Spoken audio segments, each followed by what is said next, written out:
Good evening friends. हम यहाँ पर आरपीएससी फिज़िक्स फर्स्ट ईयर की तैयारी कर रहे हैं और लास्ट लेक्चर में हमने जो उभयनिष्ठ आधार विन्यास है, उभयनिष्ठ उत्सर्जक विन्यास और उभयनिष्ठ संग्राहक विन्यास तीनों के कॉन्फ़िगरेशंस देखे थे। तीनों से हम किस तरह से एनपीएन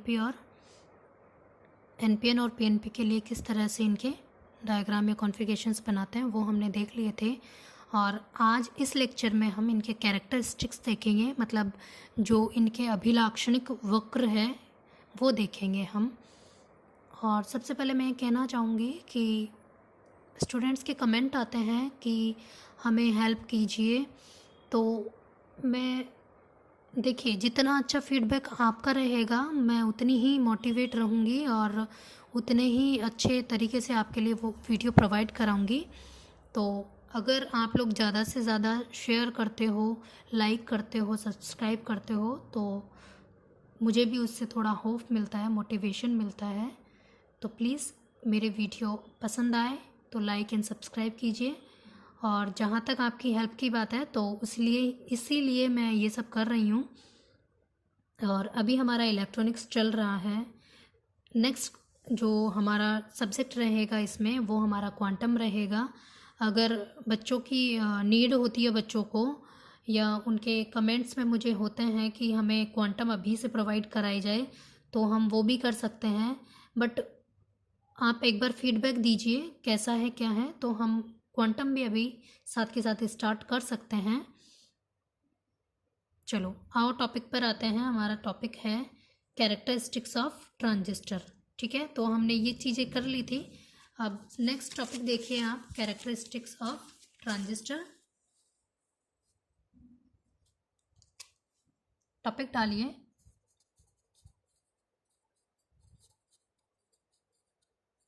कैरेक्टरिस्टिक्स ऑफ ट्रांजिस्टर।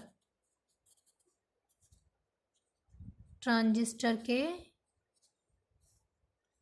अभिलाक्षणिक वक्र। अभिलाक्षणिक वक्र, ठीक है। तो सबसे पहले इसमें ये हेडिंग डाल के लिखिए। ट्रांजिस्टर के लिए हेडिंग डाल के ये लिखिए, ये हेडिंग डालिए कैरेक्टरिस्टिक्स ऑफ ट्रांजिस्टर। ट्रांजिस्टर के लिए वोल्ट था, वह धारा में जो वक्र बनाए जाते हैं उन्हें अभिलाक्षणिक वक्र कहते हैं। एक बार रिपीट कर देती हूँ। ट्रांजिस्टर के लिए वोल्टता व धारा में जो वक्र बनाए जाते हैं उन्हें अभिलाक्षणिक वक्र कहा जाता है। तो सबसे पहले हम देखेंगे सीबीसी के लिए, यानी उभयनिष्ठ आधार विन्यास के लिए।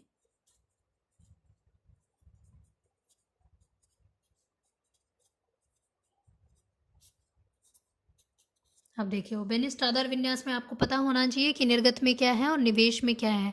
मतलब निवेशी संधि पर आपका वोल्टेज और करंट किससे हमने डिनोट किया था क्या है, और जो आपका निवेशी निर्गत है उसमें हमारा करंट और वोल्टेज क्या है। अब देखिए ये आपका उत्सर्जक के लिए है। ये आपका देखिए यहाँ पर उभयनिष्ठ आधार विन्यास में इनपुट पे आई और वीईबी, यानी जो हम निवेशी अभिलाक्षणिक वक्र बनाएंगे वो इन दोनों में बनाएंगे, और जो निर्गत अभिलाक्षणिक वक्र बनाएंगे वो आईसी और वीसीबी में यानी आउटपुट वाले में बनाएंगे। यानी निवेशी मतलब इनपुट और निर्गत मतलब आउटपुट। तो सबसे पहले आपको ये चीज़ें ध्यान होनी चाहिए कि इनपुट में क्या करंट वोल्टेज है और आउटपुट में क्या करंट वोल्टेज है। तो अगर ये बनाना आता है तो हम आराम से बना सकते हैं। तो देखिए सबसे पहले इसमें डालिए निवेशी अभिलाक्षणिक वक्र। निवेशी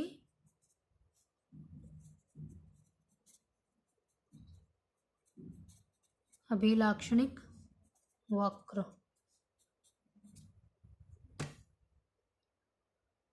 और इसमें आप लिखिए निवेशी अभिलाक्षणिक वक्र में आप लिखिए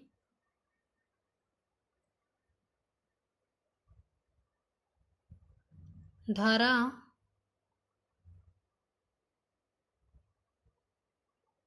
धारा आई ई व वोल्टता धारा आई ई व वोल्टता VEB धारा आई ई व वोल्टता VEB के मध्य धारा आई ई व वोल्टता VEB के मध्य वक्र जबकि VCB का मान नियत है। इन दोनों के बीच हम वक्र बनाएंगे और VCB हमारा कांस्टेंट रहेगा। ठीक है, तो देखिए ग्राफ वक्र बनाते हैं हम। ये आपका हो गया VEB और ये हमारा है IE करंट जो कि मिली एम्पियर में रहेगा। देखिए 0, 10, 20, 30 और यहाँ पे ये रहेगा 0.2, 0.4, 0.6, 0.8 इस तरह से वोल्ट। ठीक है, तो इसका देखिए कैरेक्टरिस्टिक्स, इसका ग्राफ देखिए किस तरह से बनता है, वक्र किस तरह से बनता है।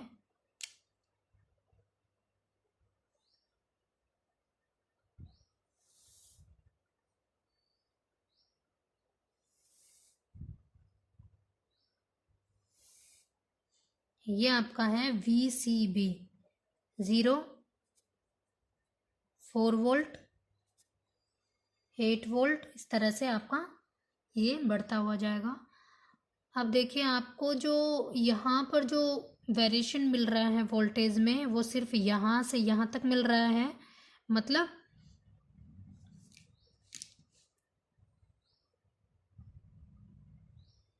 यहाँ से और यहाँ तक, मतलब ये 0.4 है तो 3 के बाद 0.4, 3 मतलब 0.3 के करीबन है ना, 0.2 से स्टार्ट होके और 0.3 इस तरह से।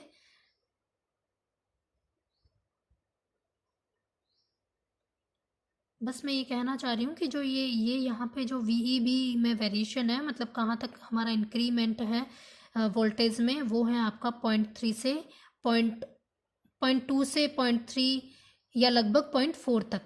ठीक है, अब ये आपका हो गया इनपुट के लिए। अब हम नंबर B डालिए। निर्गत के लिए बनाते हैं निर्गत अभिलाक्षणिक वक्र। क्वेश्चन आपसे यहाँ से पूछेगा, निर्गत अभिलाक्षणिक वक्र से क्वेश्चन पूछेगा। तो इसमें सबसे पहले लिखिए धारा IC व वोल्टता VCB के मध्य वक्र, धारा IC व वोल्टता VCB के मध्य वक्र जबकि IE नियत हो। इन दोनों के मध्य वक्र और IE क्या हो, कांस्टेंट हो, नियत हो। अब देखिए इस ग्राफ को आप ध्यान से देखिएगा, इस वक्र को।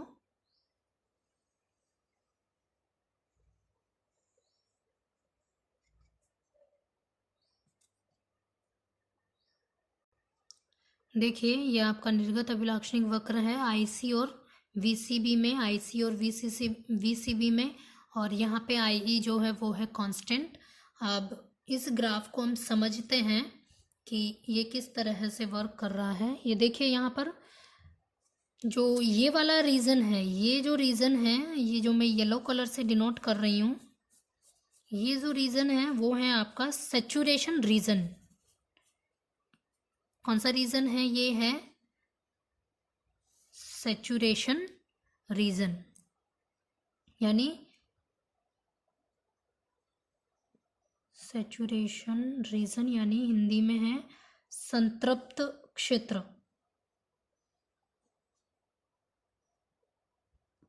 ठीक है, दिख रहा है आपको सैचुरेशन रीजन, संतृप्त क्षेत्र। और ये होता है आपका फॉरवर्ड बायस में।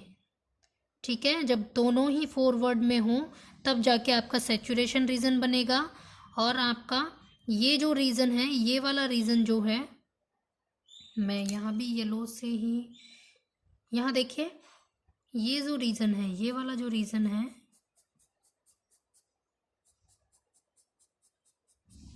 ये है आपका रिवर्स रिवर्स में, और इसको, इस रीज़न को बोलते हैं हम कट ऑफ रीजन, यानी कट ऑफ रीजन, अंतक क्षेत्र। ठीक है, और ये जो आपका रीजन है, ये वाला जो रीजन है यहाँ से और यहाँ तक, ये वाला जो रीजन है,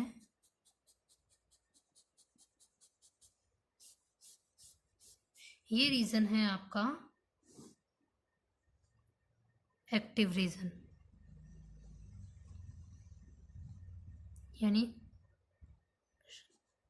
सक्रिय क्षेत्र। और ये जो होता है वो फॉरवर्ड और रिवर्स दोनों में होता है। तो जो ट्रांजिस्टर होता है वो आपका एक्टिव रीजन में ही वर्क करता है, मतलब उसमें दोनों संधियाँ होनी चाहिए, फॉरवर्ड रिवर्स। यहाँ पे आपका सैचुरेशन रीजन है, फॉरवर्ड फॉरवर्ड में तो भी वर्क नहीं करेगा। ये आपका कट ऑफ रीजन है, इसमें भी ये आपसे वर्क नहीं करेगा रिवर्स रिवर्स में। तो इस तरह से ये आपका हो गया निर्गत अभिलाक्षणिक वक्र। और ट्रांजिस्टर, ये चीज़ ध्यान रखिएगा कि जो ट्रांजिस्टर है, ट्रांजिस्टर हमेशा एक्टिव रीजन में वर्क करता है, ट्रांजिस्टर हमेशा एक्टिव रीजन में वर्क करता है। ये लिख लीजिएगा आप। ठीक है, अब देखिए, मतलब एक और चीज़ है कि जैसे लीकेज करंट वगैरह वो हम आगे देखेंगे, लेकिन जैसे फॉरवर्ड, ये जैसे रिवर्स रिवर्स है, तो हमने इसको फॉरवर्ड रिवर्स कैसे बनाया है वो और देख लीजिए, यहीं पे एक्सप्लेन कर देती हूँ। फॉरवर्ड को अगर हमें रिवर्स बनाना है, फॉरवर्ड को रिवर्स बनाना है, तो फॉरवर्ड को हमें किसके पास लेके जाना पड़ेगा, आर के पास लेके जाना पड़ेगा। ठीक है, जैसे मेरा फॉरवर्ड बायस है उसमें 1 है, और रिवर्स में मेरा कुछ भी वैल्यू ले लीजिए 5 है।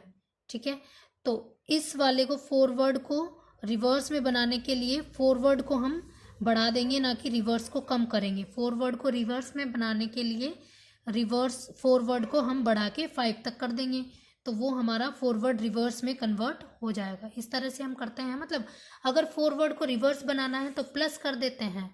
ठीक है, और रिवर्स को फॉरवर्ड करना हो तो हम, जैसे नेगेटिव में वैल्यू हमारा -10 है, तो उसको नेगेटिव में -5 ला देते हैं। वो होता वो एक्चुअल में नेगेटिव ही है, बट उसको हम फिर उसके कंपैरिजन में फॉरवर्ड बोल सकते हैं। जैसे क्या कहा मैंने, जैसे फॉरवर्ड को रिवर्स बनाना है या रिवर्स को फॉरवर्ड बनाना है, सपोज रिवर्स को फॉरवर्ड बनाना है। ठीक है, अब फॉरवर्ड है मेरा कुछ भी है XYZ, रिवर्स मेरा है -10। अब रिवर्स को हमें फॉरवर्ड के पास लाना है, तो जो रिवर्स की वैल्यू -10 है उसको हम क्या करेंगे, -5 तक ले आएंगे। तो वो -5 किसके इक्वलेंट हो जाएगा, फॉरवर्ड के इक्वलेंट हो जाएगा। मतलब वैल्यू कम हो गई ना, रिवर्स तो -10 पे है, लेकिन वहाँ से हमने कम करके -5 उसको रिवर्स को फॉरवर्ड में कन्वर्ट किया। तो इस तरह से हम रिवर्स को फॉरवर्ड में और फॉरवर्ड को रिवर्स में कन्वर्ट कर सकते। नेक्स्ट आपका रहेगा उत्सर्जक के लिए। अब हम देखते हैं उत्सर्जक के लिए, तो हेडिंग डालिए नंबर 2 करके, उभयनिष्ठ उत्सर्जक विन्यास।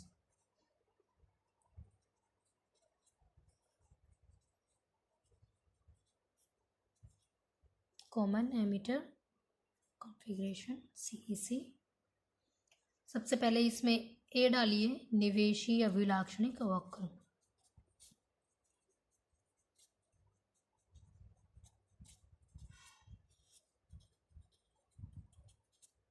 अब देखिए, इसमें लिखिए, इसमें लिखिए कि इनपुट में क्या है और आउटपुट में किस तरह से बनेगा। इनपुट के लिए हमारा करंट क्या है और वोल्टेज क्या है वो लिखिए। धारा IB, धारा IB व वोल्टता VBE धारा IB व वोल्टता VBE के मध्य वक्र, धारा IB व VBE के मध्य वक्र, जबकि VCE का मान नियत है। लिख लिया। एक बार रिपीट कर देती हूँ। धारा IB व वोल्टता VBE के मध्य वक्र, जबकि VCE का मान नियत है। अब देखिए यहाँ पे हम, ये आपका वोल्टेज VBE है और ये करंट IB 0.2, 0.4, 0.6, ये 10, 20, 40 कुछ भी ले लीजिए, 20, 40, 60 इस तरह से हमने लिया है। और जो ग्राफ बनता है वो स्टार्ट हो जाता है आपका इस तरह से कुछ। देखिए ये चीज़ ध्यान रखनी ज़रूरी है कि इनके सबके कैसे किस तरह से बनते हैं ग्राफ। ये 0 है, ये VCE जो है ये कांस्टेंट चलेगा, 0, 4, 8 जो भी है, ये है 8 वोल्ट।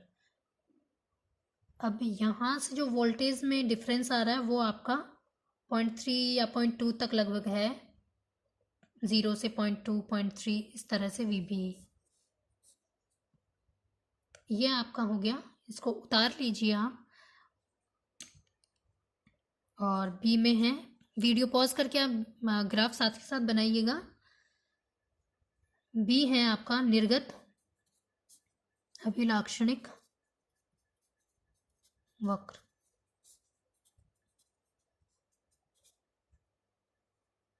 इसमें लिखिए धारा IC व वोल्टता VCE, जबकि धारा IC व वोल्टता VCE के मध्य वक्र, जबकि IB नियत हो। धारा IC व वोल्टता VCE के मध्य वक्र, जबकि IB नियत हो। अब यहाँ पे हम देखते हैं,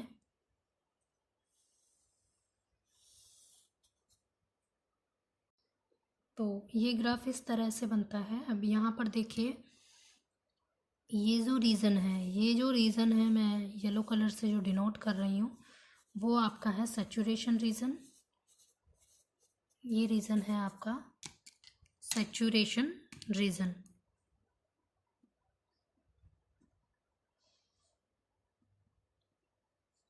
किसमें?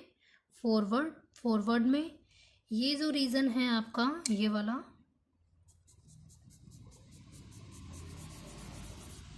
ये है आपका कट ऑफ रीजन, अंतक क्षेत्र। और ये जो रीजन्स हैं आपके, देखिए ये वाली चीज़ है ना, ये पूरा, ये जो है ये सब इक्वल है, ठीक है। ये गैप और ये सब इक्वल हैं। और ये रीज़न आपके हैं, ये जो रीज़न है वो है आपका एक्टिव रीजन, जिसमें हमारा ट्रांजिस्टर वर्क करता है। तो यहाँ पे कट ऑफ रीजन, ठीक है, और सैचुरेशन रीजन अलग अलग है, मतलब उनकी जो विड्थ है, चौड़ाई है, लंबाई जो भी है वो डिफरेंट है बिल्कुल। तो ये आपका हो गया एक्टिव रीजन। और ये आपके IB कांस्टेंट है 0, 20, 40, 60। ये जो सक्रिय रीजन है वो फॉरवर्ड रिवर्स में, ये आपका रिवर्स में, और ये आपका फॉरवर्ड में होता है। तो एक्टिव रीजन में वर्क करता है, ये हमें पता है ही। इस तरह से आपके उत्सर्जक वाले निवेशी एंड निर्गत अभिलाक्षणिक वक्र हमने बनाए हैं। और इसमें कुछ पॉइंट्स हैं वो आप लिख लीजिए, स्टार डाल के, नंबर 1 डाल के लिखिए। CEC, देखिए ये RPSC में पूछा हुआ है, जो मैं 3 पॉइंट लिखवा रही हूँ बहुत इंपॉर्टेंट है। RPSC में उनसे क्वेश्चंस पूछे हुए हैं तीनों पॉइंट से। लिखिए CEC का निर्गत प्रतिरोध, CEC का निर्गत प्रतिरोध सीबीसी सीईसी का निर्गत प्रतिरोध सीबीसी से कम होता है, यानी आर ओ ई जो है वो लेस देन होता है आर ओ बी से। ठीक है, ये ई है, ई, ये देखिए आर ओ ई।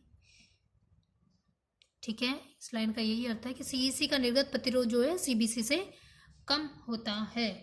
नेक्स्ट है आपका, नेक्स्ट पॉइंट लिखिए, सीबीसी। सेकंड पॉइंट लिखिए, सीबीसी विन्यास में, सेकंड पॉइंट है आपका, सीबीसी विन्यास में इनपुट व आउटपुट के मध्य,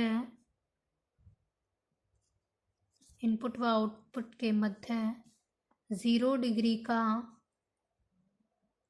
फेज डिफरेंस, 0 डिग्री का फेज डिफरेंस यानी क्या बोलते हैं इसको, कलांतर होता है। सीबीसी में बोला मैंने, किस में बोला मैंने, सीबीसी विन्यास में इनपुट और आउटपुट के मध्य 0 डिग्री का फेज डिफरेंस होता है। इसका उपयोग हम किस में करते हैं, ऑसिलेटर्स में करते हैं। देखिए इसका उपयोग,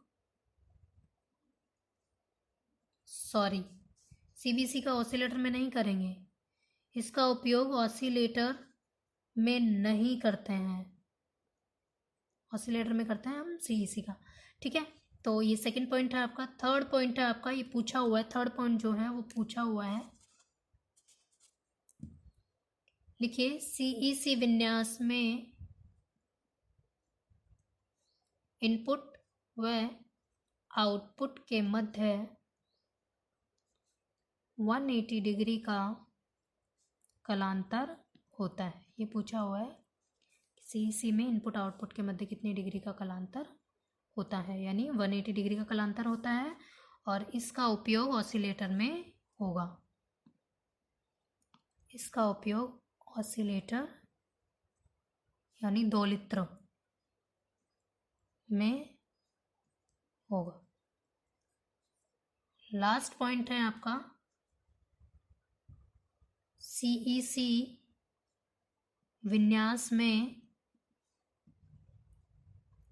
वोल्टता लाभ, वोल्टेज गेन, वोल्टता लाभ व करंट गेन मतलब धारा लाभ दोनों संभव है। ये वाला पॉइंट भी इम्पोर्टेंट है, परंतु सीबीसी में सिर्फ, यानी सीबीसी में केवल वोल्टता लाभ होता है, करंट गेन नहीं होता सीबीसी में, वोल्टता लाभ होता है। तो ये कुछ पॉइंट्स हैं, वो इम्पोर्टेंट हैं, आप ध्यान रखिएगा इनको, अपनी नोट्स वाली कॉपी में इनको लिखिएगा ज़रूर से, चारों पॉइंटों को। नेक्स्ट जो हम करेंगे वो हम करेंगे जो लीकेज करंट है वो क्या होता है। तो नेक्स्ट जो टॉपिक रहेगा हमारा लीकेज करंट पर रहेगा।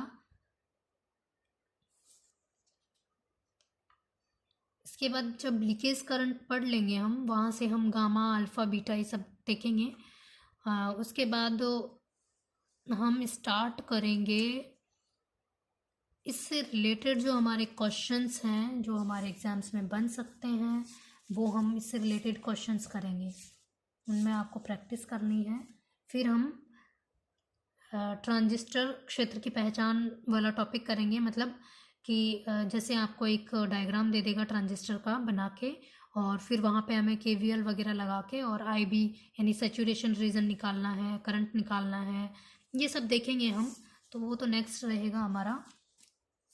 अभी इसमें हमारे ट्रांजिस्टर में हमारा, हाँ, ये इतना निकालना है। उसके बाद हम एच पैरामीटर देखेंगे। एच पैरामीटर में आपको मैं एक्सप्लेन कर दूंगी, बाकी आपको एक टेबल दूंगी जो कि डायरेक्ट आपको याद करनी है, वो तो रटनी ही है क्योंकि वहाँ से तो डायरेक्ट आपका फॉर्मूला बनता है। ठीक है, इस तरह से हमारा ये इलेक्ट्रॉनिक्स वाला जो पार्ट है इसी में हमारा